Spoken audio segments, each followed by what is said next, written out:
Cholelithiasis is one of the most prevalent and costly digestive disorder in the world and mostly in the Western countries. There are around 200 million Americans who are affected with cholelithiasis, and around roughly 1 million cases always erupt within the Americans, within the Western population every year. Around one third of the population with cholelithiasis, they usually end up having symptoms and having some of the complications. There are around 700,000 cholecystectomies that are usually done on an annually basis in the Western population.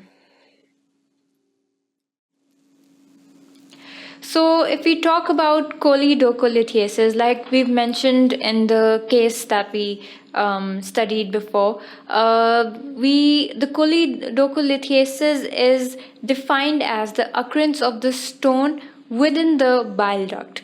Like we've mentioned before, that cholelithiasis is the presence of stone within the gallbladder, but this is the stone that is present within the bile duct. So if we look at the diagram over here, this is the gallbladder. So cholelithiasis would be the stone that is present inside the gallbladder, and then this is the cystic duct, and this is the common bile duct. So now if there is a stone that is present within the bile duct, so it's known as choledocholithiasis. So just like the stone that is present within the gallbladder, it is usually asymptomatic. But if it does come up with any symptoms, then it will be called as biliary pain, and it can end up having very nasty complications and symptoms. If we talk about the symptoms, patients usually they present with biliary pain. They can also present with yellowish discoloration of their skin, and ultimately they might end up having cholangitis or any other complications, which we will be studying further in this lecture. So if we talk about the pathophysiology of choledocholithiasis, how can a stone end up in the bile duct? So around 15% of patients who are present with gallbladder stones, they usually have stones within their bile duct too. So having cholelithiasis can also end up having choledocholithiasis. So there are two types of theories that are present. One being the primary formation of stones in the common bile duct. So this means that the stone is usually end up forming within the bile duct. This is usually after some sphincterotomy, some sort of surgery that is done. So what usually happens is that after having an endoscopic sphincterotomy, what really happens is that it causes some infection and it causes bacterial colonization within the bile duct. And so this bacterial colonization, it usually results in the increase in bilirubin and increase in the formation of these pigment stones. So, if we talk about the second theory regarding the pathophysiology of choledocholithiasis, the second is that the passage of the gallstone from the gallbladder through the cystic duct into the common bile duct. So, like I've mentioned in the diagram before, you've got the gallbladder, then you've got the cystic duct, and then the bile duct. So, a stone might travel from the gallbladder into the bile duct and eventually block the bile duct and impact the bile duct right over there.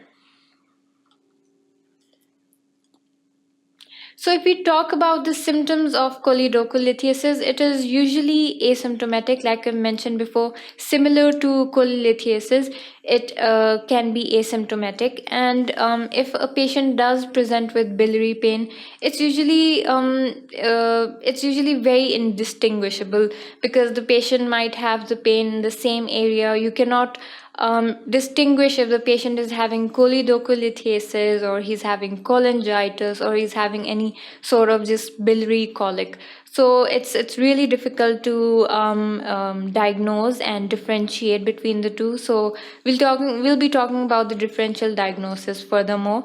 It usually the symptoms, they end up predisposing into two conditions, one being the cholangitis and second being the acute pancreatitis. So both usually presents with biliary pain, and these are also the complications of choledocholithiasis. Sometimes there's an acute obstruction that usually happens, and it usually causes biliary pain and jaundice. But usually, if this persists for a very long time, then the patient might present with biliary pain and pruritus. You all would be wondering what exactly is pruritus. Pruritus is very common in patients with liver disorders and gallbladder disorders. It's usually the itching that happens on the skin and usually around the abdomen area. So this is called as pruritus. So, if we talk about the physical findings, you've got a patient in your ER and he's in pain, and you're going to be examining the patient. So, what are the things that you'll be seeing in a patient with choledocholithiasis? The physical findings will be a patient having jaundice with pain.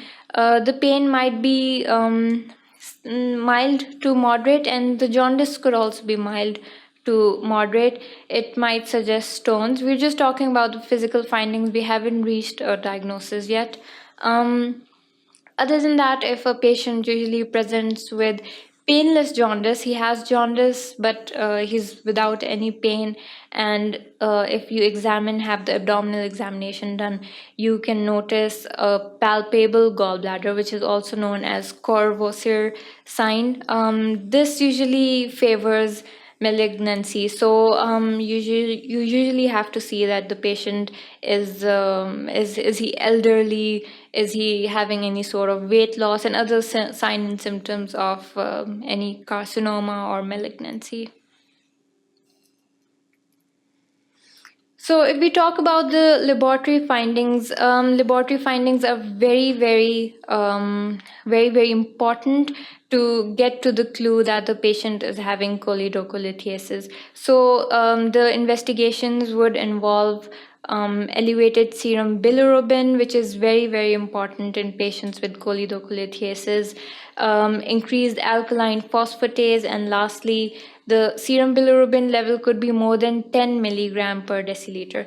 If we talk about the comparison between bilirubin and alkaline phosphatase, so alkaline phosphatase would be much more higher as compared to bilirubin. So you all would be wondering, why is the patient having jaundice and bilirubin? Why is the bilirubin raised? So as you all know, the anatomy of the gallbladder and all the hepatic ducts and the common bile duct in combine. So there is the bile that is coming from the hepatic duct, and then the stone is literally obstructing the bile duct. So what usually happens, this causes increased pressure, and the bilirubin that is in the bile, it usually seeps out into the blood vessels that is surrounding endothelial vessels, and ultimately the patient presents with yellowish discoloration of their skin.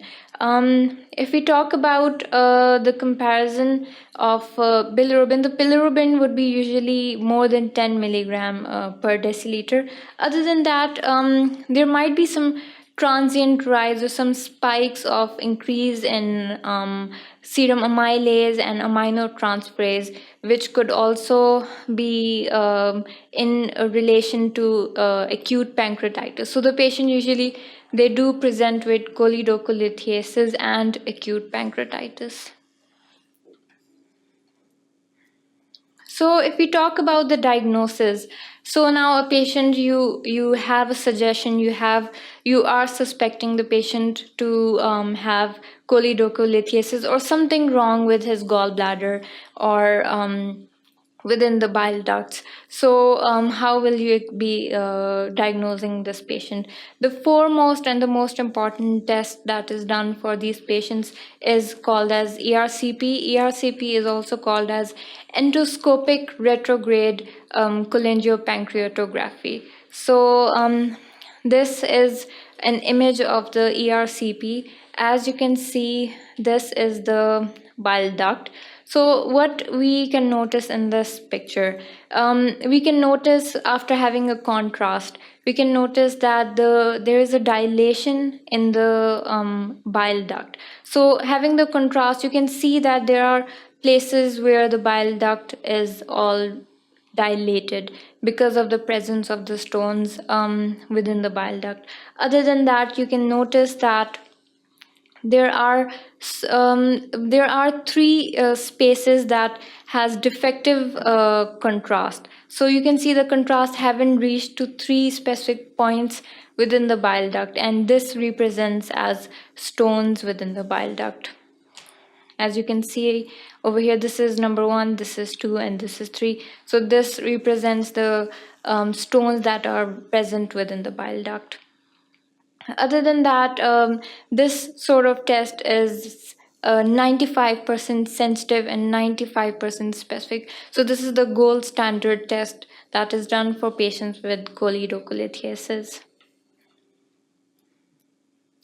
Other than that, we have another diagnostic technique which is called as endoscopic ultrasound. So this is an image of endoscopic ultrasound. As you can see, this is the gallbladder that is present, and this dark shadow over here is called as the bile duct. And you can see that the bile duct, it almost reaches the level of the gallbladder.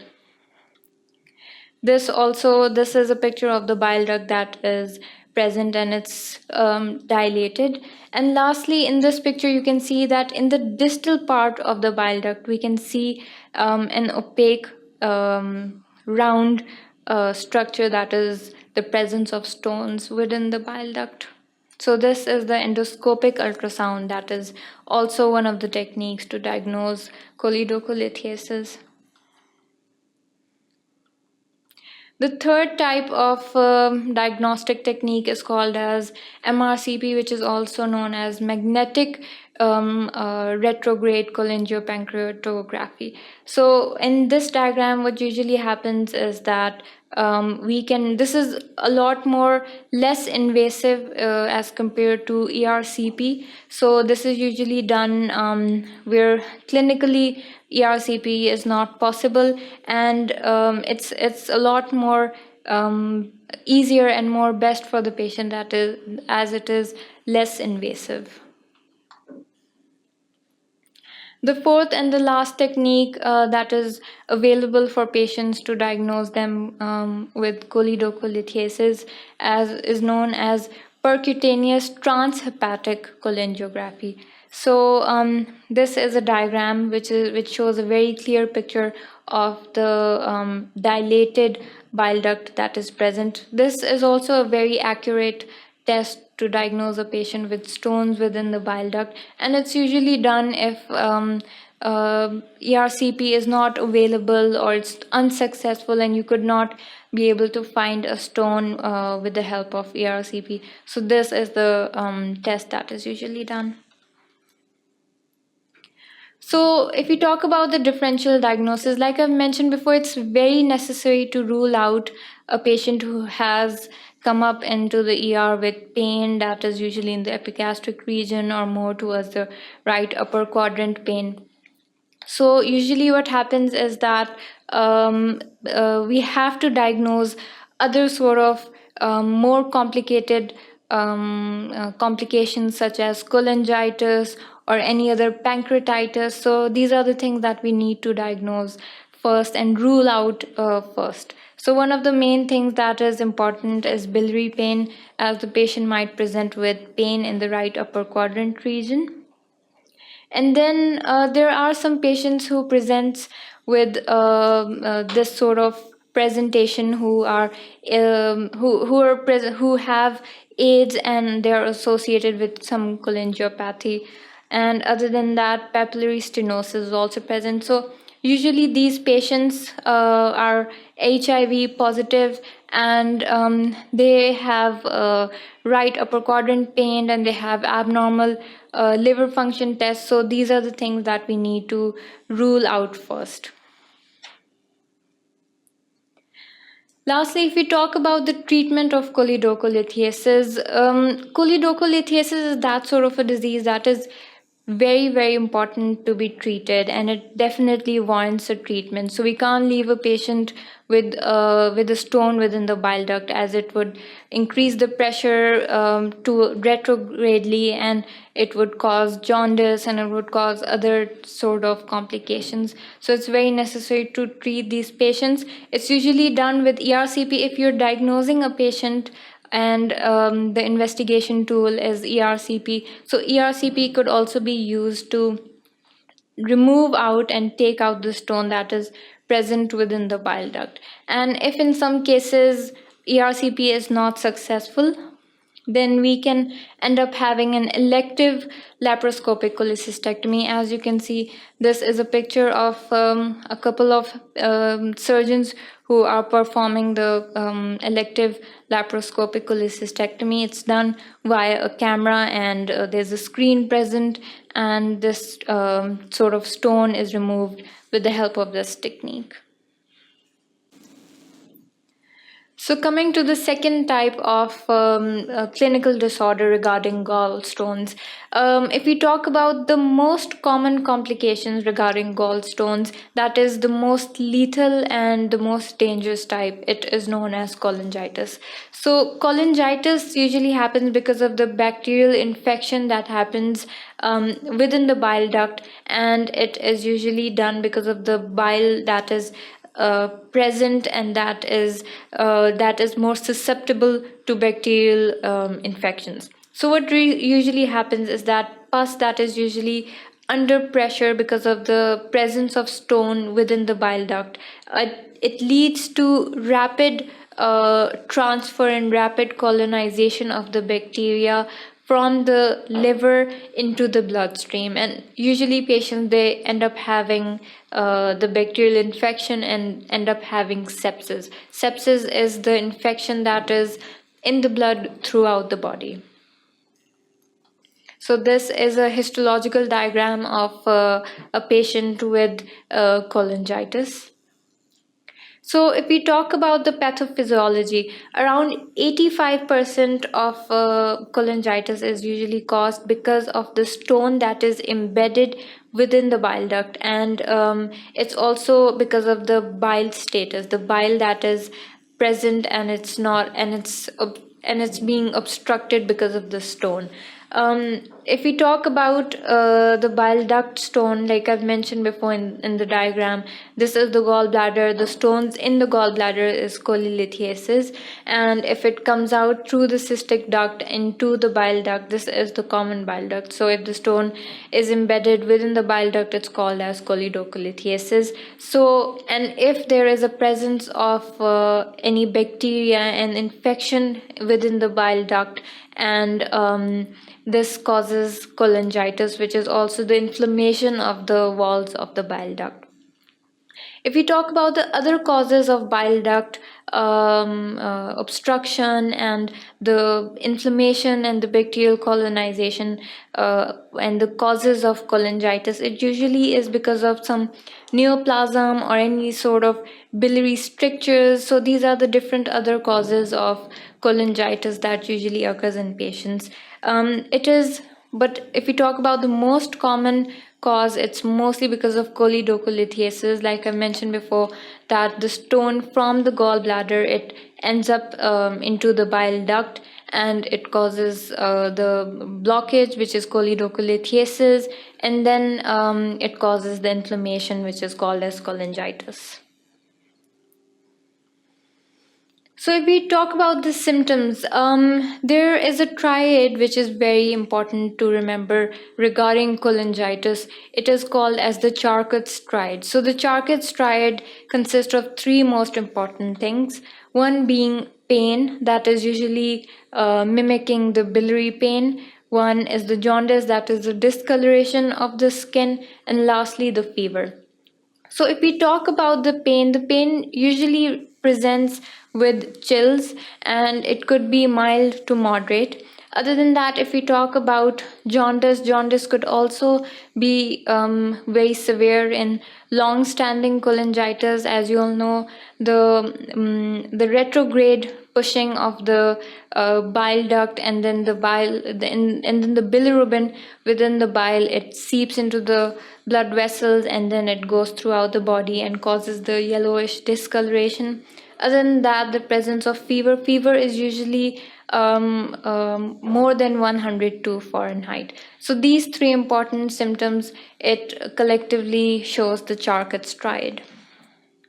Other than that, if we talk about the symptoms, one could be mental confusion, lethargy, and delirium. So these three different types of symptoms is usually present in patients who end up having sepsis because of the cholangitis. So these three are more the symptoms that are present in a more later stage in patients who end up having sepsis.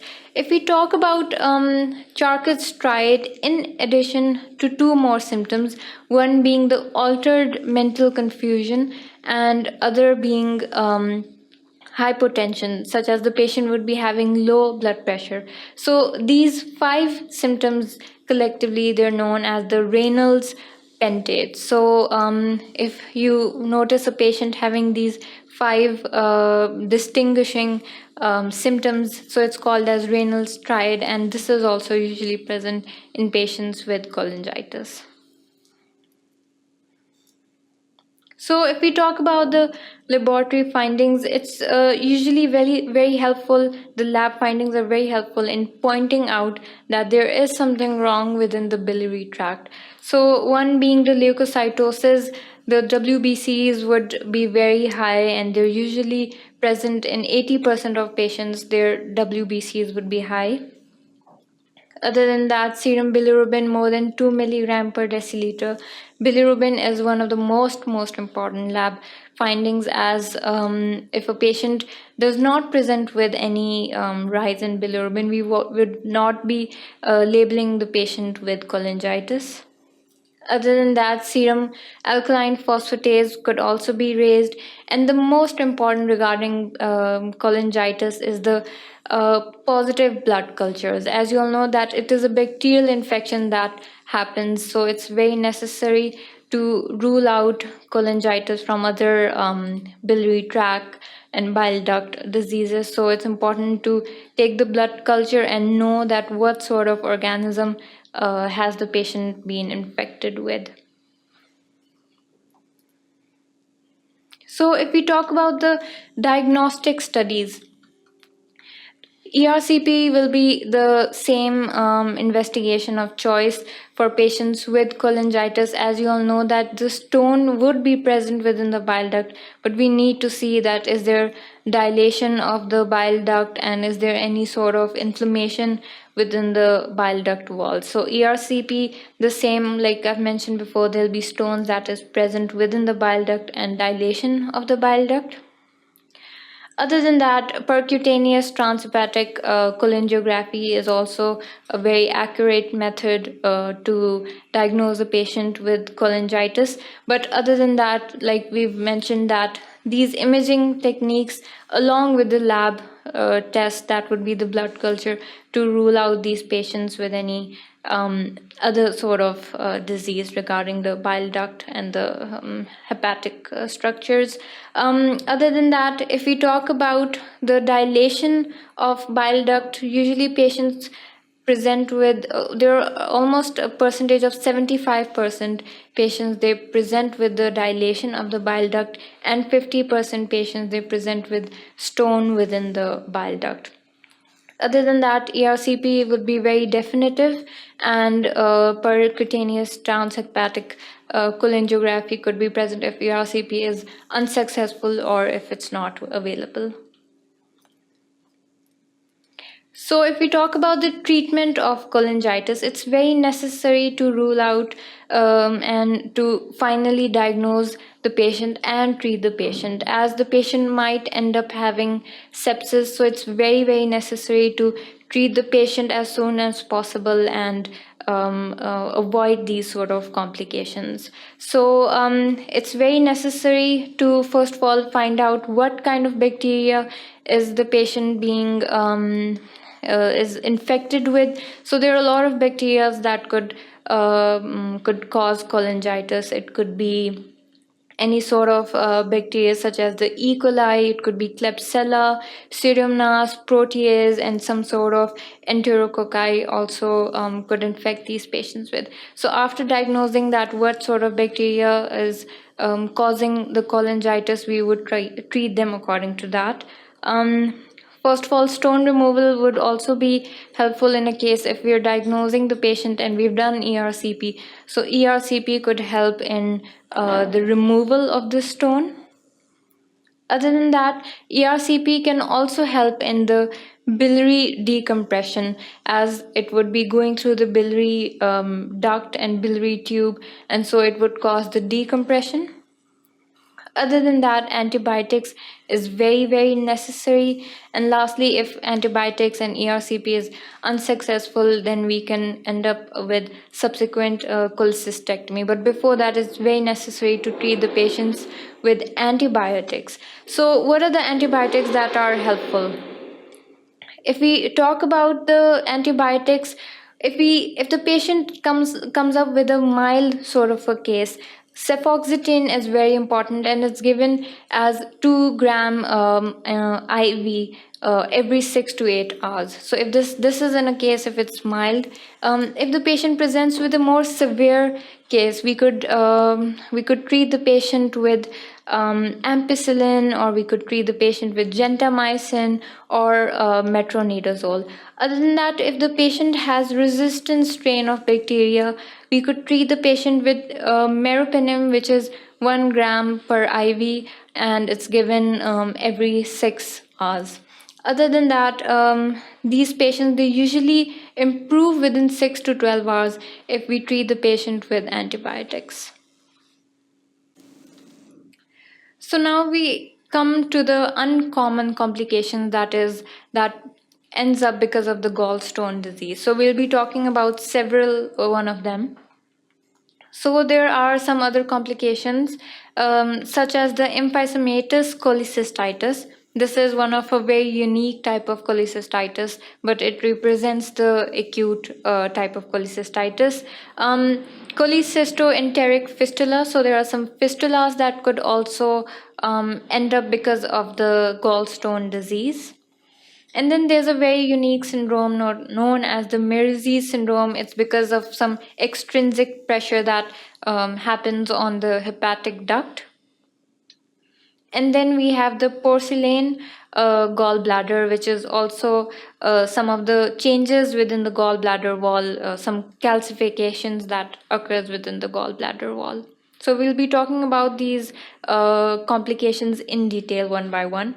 So coming firstly to the emphysematous cholecystitis, it usually has a clinical picture that is similar to the uncomplicated acute cholecystitis, but it is usually happens because of some gas forming organisms, and it usually affects the gallbladder wall. This is a CT scan of the emphysematous cholecystitis. So what usually happens is that there are some gas bubbles that are formed, and we can appreciate it with the help of the CT scan.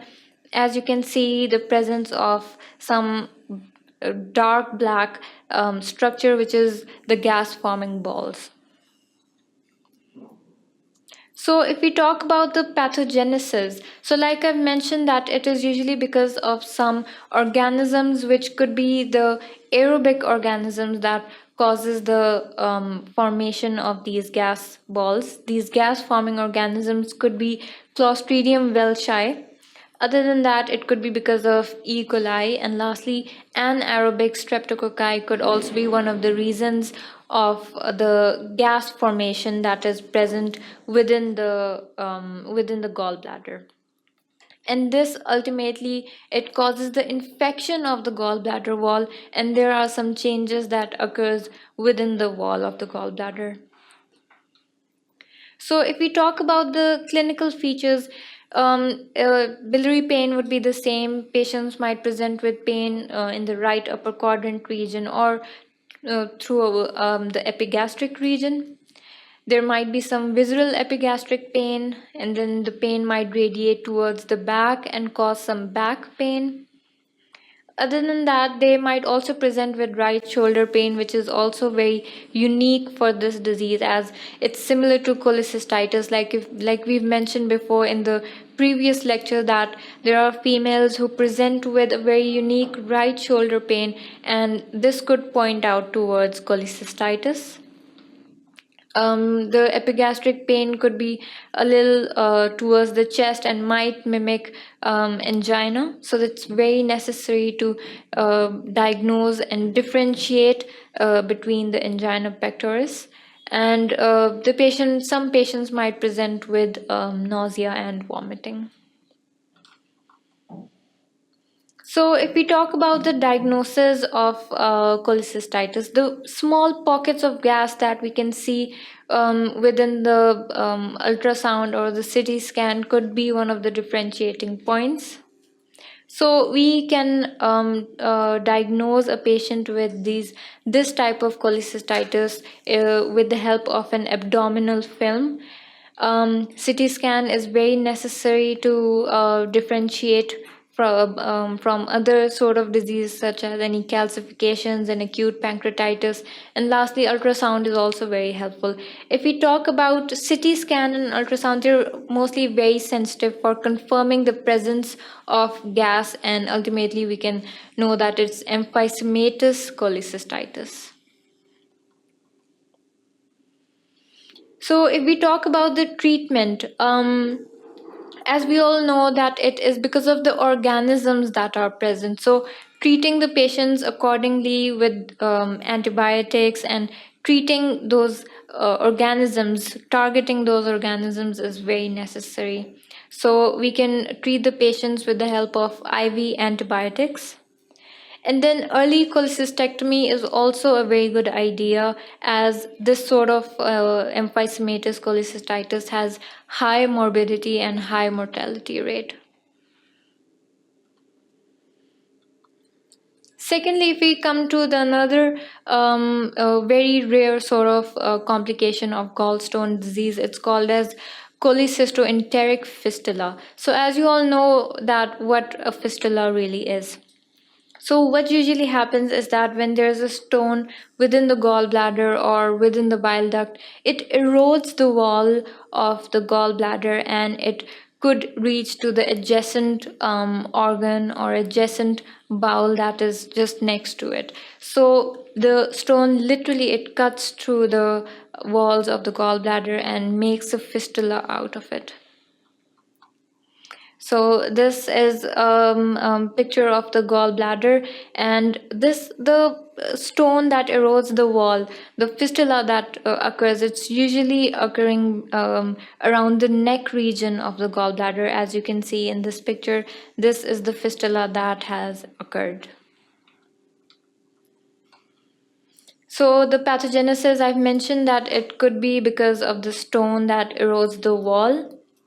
In this picture, you can see that there is a stone that is present within the gallbladder, and then it could be because of the stone that is present within the bile duct, and it erodes the wall of the bile duct or the gallbladder, and ultimately it reaches the duodenum. So the most common reason that this fistula could occur and the stone could reach the area is the duodenum. And other than that, it could also reach the hepatic flexure. As you all know that the colonic flexure on your right side is the hepatic flexure, so it could reach there too. It could also reach the stomach and the jejunum. So these are the places where the fistula could occur. So, if we talk about the clinical features, if a patient does present with fistula, it's usually very silent, and the patient might not even know that there's a fistula, and they might not present with any sort of symptoms, but it's usually present in older female patients. So, if they do come up with a fistula, it could ultimately cause some bowel obstruction, or gallstone ileus, or Burwick syndrome, which is also known as Burwick syndrome, and it's usually also done in the site of obstruction. So these are the clinical features that ultimately happens because of the cholecystoenteric fistula. So, if we talk about the diagnosis, like I mentioned before, abdominal X-ray, the film could be very helpful in this case. CT scan could be very helpful, and as you can see in the film, we could see some gas like presence within the abdominal cavity, because it could be because of the small bowel obstruction. So the obstruction causes the air fluid levels within the intestines. Other than that, we could also note that there's a stone within the right lower quadrant in the X-ray or in the CT scan, because of the calcification of the stone that might happen. Other than that, contrast upper GI could also help in locating that there's a presence of fistula within the gallbladder.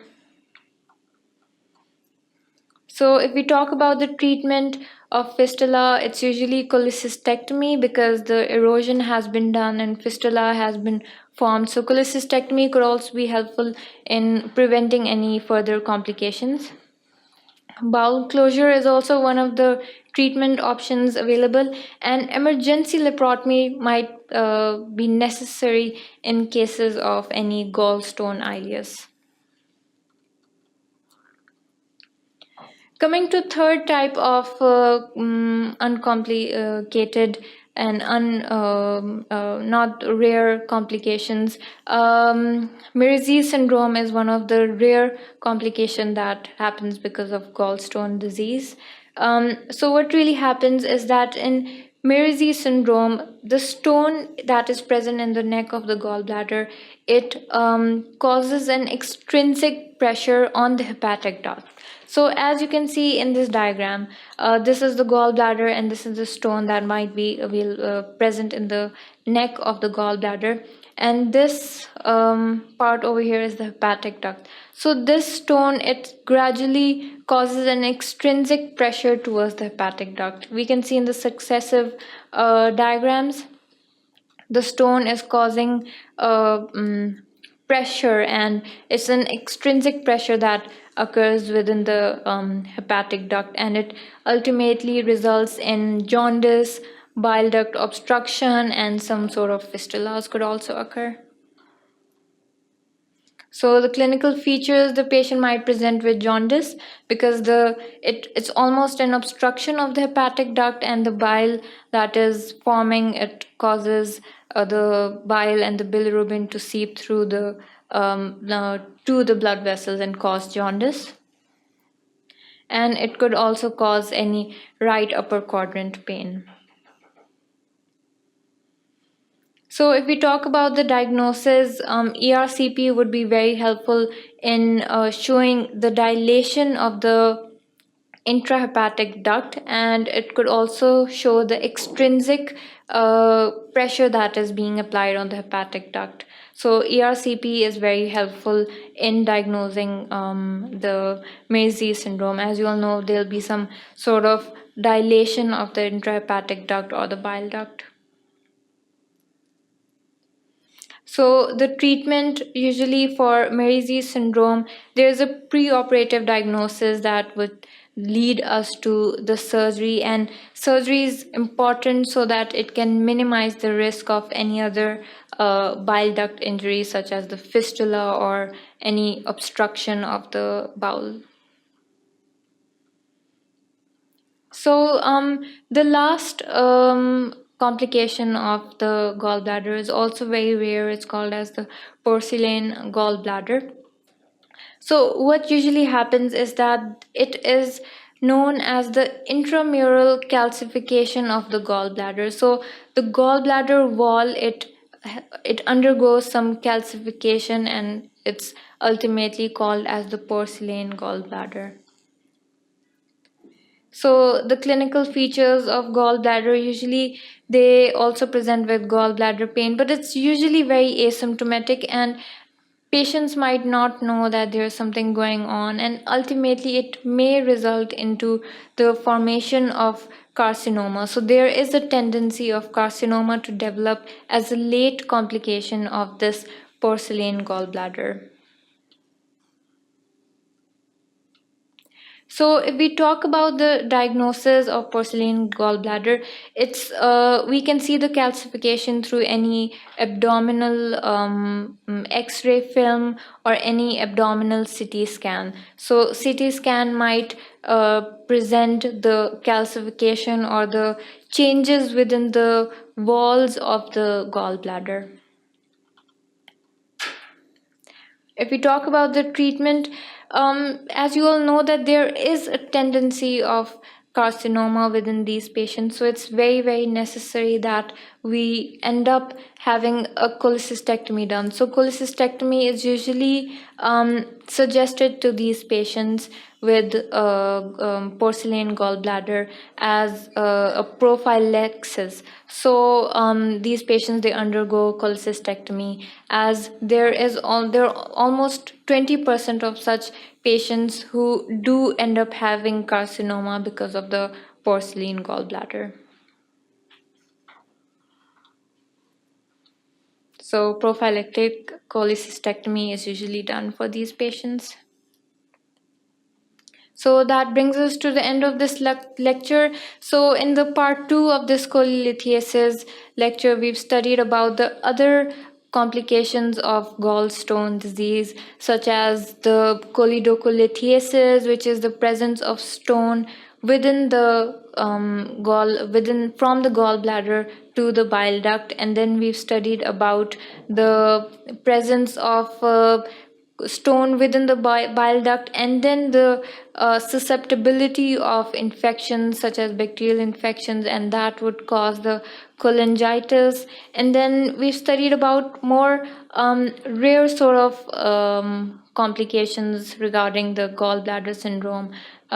We've studied about the Mary syndrome, and we've studied about the cholecystitis, which is the emphysematous cholecystitis, which is because of the gas forming organisms. And then we've seen that there is a possibility that there is a calcification of the gallbladder wall, which is known as the porcelain gallbladder. And we've seen the Mersey syndrome, which is the extrahepatic compression because of the stone within the neck of the gallbladder. So we've studied about the different types of complications. How do these patients usually present with? What are the pathogenesis? What are the reasons why this usually occurs? And then we've studied about the possibility of the diagnosis. What are the different diagnostic criteria to diagnose these patients for furthermore? And cholangitis is very necessary to be ruled out, as it can cause sepsis, which is ultimate infection of the whole body. And then we've studied about all the treatment options that we can offer to these patients regarding all these different types of complications. So that's all for the lecture of cholelithiasis. I hope you've enjoyed our lecture today, and keep watching sqadia.com. Thank you.